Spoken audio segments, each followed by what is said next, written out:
when you start your first chef job after culinary school. I don't know shit about fuck. Today, I wanted to do my first ever meme review. I posted in a bunch of Facebook groups, and I asked to drop the dankest chef memes that they could find.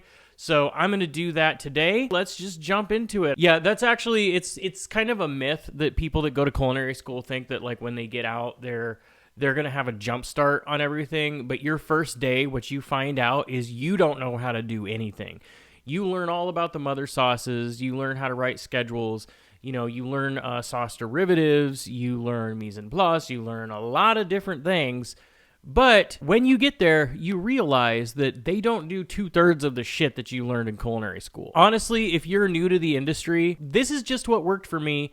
But what I recommend doing is go to culinary school to learn the paperwork side and the management side of the business, and then continue working on the cook line to get all of your experience. That way, you not only have 2 years of experience on a cook line, but then you also have that degree at the same time, rather than just doing one or the other. Restaurant next door is hiring for 25 cents more. Line cooks. This looks like a job for me. Yeah, I'm going to have that song stuck in my head now. Cooks do this all the time. A new restaurant opens up, whatever it is. It doesn't even have to be a good one. It could be like Applebee's opens up, and then they're like, oh my God, Applebee's is hiring for, $12 an hour is at $11.75. I'm going to go there. And then they go there. And this is actually a problem, not just for the restaurants that are perpetually short-staffed because they aren't paying their staff enough. Pay your staff, by the way. A lot of the times the people that leave these other restaurants, it's actually kind of a red flag because they're literally only cooking because this job doesn't drug test. That's why they became a cook initially. They're going to lie, and they're going to say they're just so passionate about cooking. It's because the job didn't drug test, and now they've been stuck in it for 4 years, and they don't have a choice. There's a lot of cooks that actually don't even like cooking. But yeah, this will happen constantly. The second a restaurant opens up, before it opens, they do a competitive analysis. They look at what other places are paying, and they do everything they can to get more people in there, but it doesn't always work out in their favor. A line cook is a mine, an underwater mine. Hungry servers cuddling up next to the landmine. Naval mine, dumbass. So this is kind of funny because line cooks are known for sometimes having a temper, kind of being pissed off at the world or whatever. And servers like to take food off the line. They like to steal fries out of the window that are on a plate. They ask the cooks to drop extra chicken tenders. And normally, if the cook is really thirsty and the server's hot, they'll be more than happy to drop extra chicken tenders. But in most cases, they're going to be pretty pissed off because they're getting their asses kicked, and you want to stuff your face with chicken when they're 10 hours into a shift without a break. But yeah, you get to eat your chicken tenders. Here, I hope you choke on them, That's their attitude. So, me on my way to find my favorite coworker to tell them all the gossip I just overheard. Guests and customers, know this right now. We talk shit about you and about your stupid orders and about your attitude problem and about your lack of tipping or how you smell bad or how you kept hitting on the server when you weren't supposed to, or how you were rude to your wife. Besides the guests, the servers will sit there and gossip about a cook that did something stupid, or which cook is screwing which server or whatever, or which cook smoked weed in the fucking walk-in, or whatever the fuck. Like, there's always some drama going on. Like, I would just stay out of it if I were you. The drama stuff, like, there's no reason to be involved, and it's just going to lead to more shit down the road. This is how the older guys at work watch the new guys struggle. That's actually why I made the channel. That's why I have a channel here, is because I got sick of that old cook going, well, I just believe in sink or swim. Either you're going to make it or you're not. Like, fuck that, dude. Like, there has to be some basic sense of, like, this is our job, this is what we do, this is how we do it. Like, actually fucking train them. And then when you feel like they should be ready, then throw them in the deep end.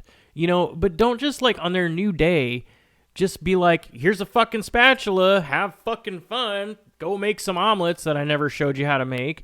Like, fucking seriously, dude. Like, Cisco at the back door during the lunch rush. I don't know this reference because I haven't seen this particular Beavis and Butthead, even though I like Beavis and Butthead. I'm assuming this is Beavis and Butthead Do the Universe. Let me know in the comments below. However, just that sentence down there, just that sentence up there, I know exactly what they're talking about because they do it all the fucking time, and I'll explain. So a lot of times we'll have two orders a week. We'll have one on like Monday to cover till about, Wednesday or Thursday or whatever, and then we'll get another order on Thursday to cover Friday, Saturday, and Sunday if we're open, leaving like a little bit of product for like Sunday dinner rush, which is usually slow, and Monday, which is also usually slow, with some exceptions here or there. Some places with smaller kitchens, it's 5 days a week, but this is what'll happen. We'll put our order in on Wednesday, usually before 3 p.m. or whatever, and there's delivery times that they're expected to show up. Sysco truck drivers know that they're delivering to restaurants. They know what the busy times are. They know that we're busy from about 11:30 to 2 and, about roughly 5 to 8:30. I mean, obviously this is going to vary wildly, but those are essentially like our restaurant's main busy times. I swear to God, the Sysco truck drivers intentionally wait until 12:07 p.m. in the entire country. They do this everywhere. And then they show up and they unload shit. And for some reason, it's a new driver. And he unloads all of the shit in the middle of dry storage where it's hard to fucking walk around. And then we have to go rummage through everything to find what we need. Yes, we have a lot of respect for the drivers. And we believe that they do an awesome job most of the time. But seriously, some of the people that are hired by Sysco are fucking imbeciles. So I'm assuming that that's these guys here. Line cooks, when they're told guests can hear them. Look, I can't speak without swearing. I will say that the saying, you swear like a sailor, should actually be, you swear like a line cook.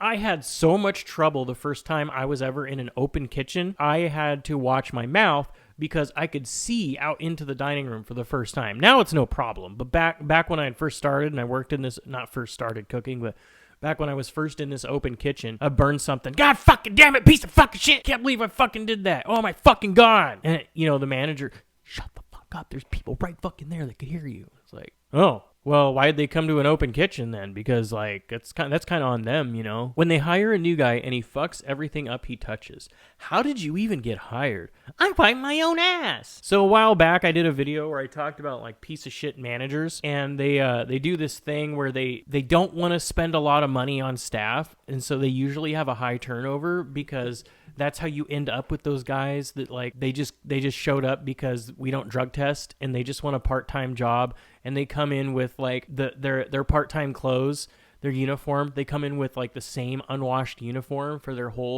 whole week of work. Everybody knows at least one employee sometime during their career that was this guy, right?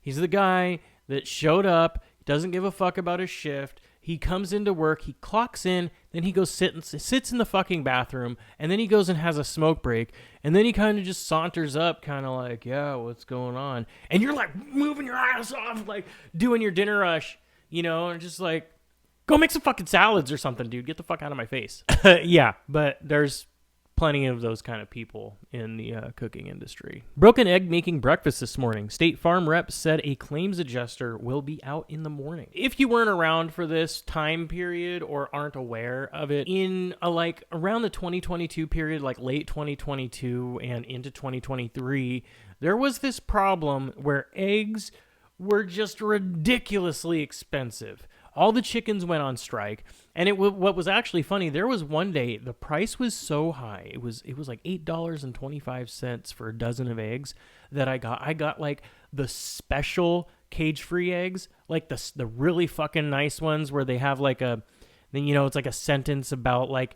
the chicken's name and where it came from and its life and what color it is or whatever the fuck, and its life story. Those were cheaper than the shitty chicken eggs that the chickens are all eating each other and their beaks are all chopped off and cigarette burns and shit like that.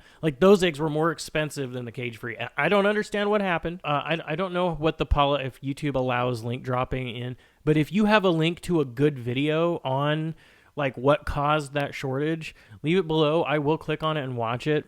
So I appreciate it a lot. But yeah, that's what this is about. So it's hilarious now while I'm making this video. May not be so funny in 5 years when nobody really knows what's going on. When a server has to tell the chef they messed up an order and need it on the fly. The reason why is because the cooks and the chefs will treat the servers like shit, like they're second-class citizens, even though the servers are the ambassador of the guest, and they should be respected just as much as a guest. You can fight me on it all you want. That is my opinion. If you treat them with respect, then when something gets messed up, they will respectfully ask that it be redone, and you will understand that there is a mutual respect between the cooks and the servers. That being said, in a lot of places, that doesn't happen. So if that means that if you're going to treat the servers like shit, you better damn well be on your A game every single day of your career when you are working in that restaurant, because the second that you serve a broken sauce or an overcooked pork chop or an undercooked whatever the fuck chicken, they are going to be up your ass so fast. I don't know if that word, up your ass, they're going to be up your ass. I mean, is that like up your ass like a wedgie, you know? Like you'll be trying to dig it out and they'll be like, I don't know. Hey, he went to culinary school. See? Nobody cares. This goes with the culinary school thing I said earlier. Culinary school, we have to stop having this there seems to be like this aura around people getting ready to go to school or going to school or graduating school. There's like this aura that it is like, if I went to school, I will have more respect. Everybody will look at me and think that I'm awesome. That's not how it works. You don't go to school for clout. Anybody who isn't you doesn't really care. I'll say congratulations. If you completed culinary school, I think that's an awesome accomplishment. That's a good stage. It's something good to be in your life. But for the most part, cooks just don't really give a shit. Executive chefs care if it's on your resume over somebody that if two people have 5 years of experience and one also has culinary school, that candidate might be the one that gets a call back. But we aren't going to look at you like you're Gordon Ramsay just because you completed culinary school. If you boil a funny bone, it becomes a laughing stock. That's humorous. Get it? Humorous? Not really a meme, but that's a funny dad joke. My chef's showing me where something is after I said I couldn't find it in the cooler. So you could literally, as a cook, you could literally go into the walk-in and get a stool and eyeball every single thing in the walk-in and go over it all, double check and recheck, and have another person come in and look too. And you guys could look over the whole thing and swear to God there are no fucking carrots in this walk-in. You go tell the chef, he spends 5 seconds walking you to the walk-in, points right at the stack of fucking carrots that he materialized from his mind because those things were not there. I swear to God they weren't. Happens every time. Chefs have like a superpower when it comes to this stuff. Server's about to ring all the tickets in at once. Printer, which is a hose in the back of house. Servers love table hopping or ticket farming. I'm sure there's other names for it. See, a guest doesn't know how a restaurant works. What they see is they took my order. I am now waiting for my food. This is the timer started. If the server staggers out, so starting with the host, if the hostess staggers out how she's seating, if the new hostess if there's 4 servers on and she staggers which section a server has like they're supposed to, it wouldn't even be an issue. So that's on the host's fault, right? The hostess, whatever. The server can stagger. There's a way to stagger it out, and the customer will actually visually see the server going back and forth between the different tables. They know, like, oh, this is my server. She's helping these other people that were there before me, and unless she's one of those fucking Karens that I was talking about before, they will usually be patient and wait. And then they go and they ring in maybe 2 tickets at a time instead of 5, and they go take whatever. So they stagger them. So then by the time they get to table 5, we are now working on table 3's order when they're just taking the order for table 5. So by the time table 5 comes in, table 3 is done and we're working on table 4. That's why at a well-run restaurant, it'll be busy, but you still get your food at a decent amount of time. Please, if you're a server, please do me a favor and stop table hopping. I got the non-slip shoes. Can I come back to work? Yeah, dude, send me a pic of them and I'll put you on the schedule. you're fired. So, I mean, not really a meme, not really even really a joke, just a kind of a funny thing. This is totally 100% line cook sense of humor. If basically reading this will tell you everything you need to know about what it's like working in the back of house. I'm a line cook. Yup. I work late on Friday and Saturday. Yep. So when you try to hang out 7 p.m. on Friday and Saturday, I'm usually not available. That makes sense to me. So you'll stop texting me Friday and Saturday at 7 p.m. asking me where I am? No. I will say that this is one of the most accurate representation of having friends as a chef that I have seen so far in meme form. Even dating, it happens dating, and they think you're just ditching them or something. Like, they don't understand, everybody, not just girlfriends, but everybody in general. They don't understand that when you work as a cook, like, I don't know where they think their food is coming out when they go to dinner at 7 and they get done at the bank. Like, I had been a cook at the time for 12 years. I'm currently pushing 20 years cooking, but at the time I've been doing it for 12 years. And the time I've been cooking is relevant because I've had friends for 12 years. Some of them I made that are fairly new, 2 or 3 years, whatever. But it never failed. You coming to the bar tonight? I'm like, whoa, what time are you guys going? 9. I work until 11:30 every weekend.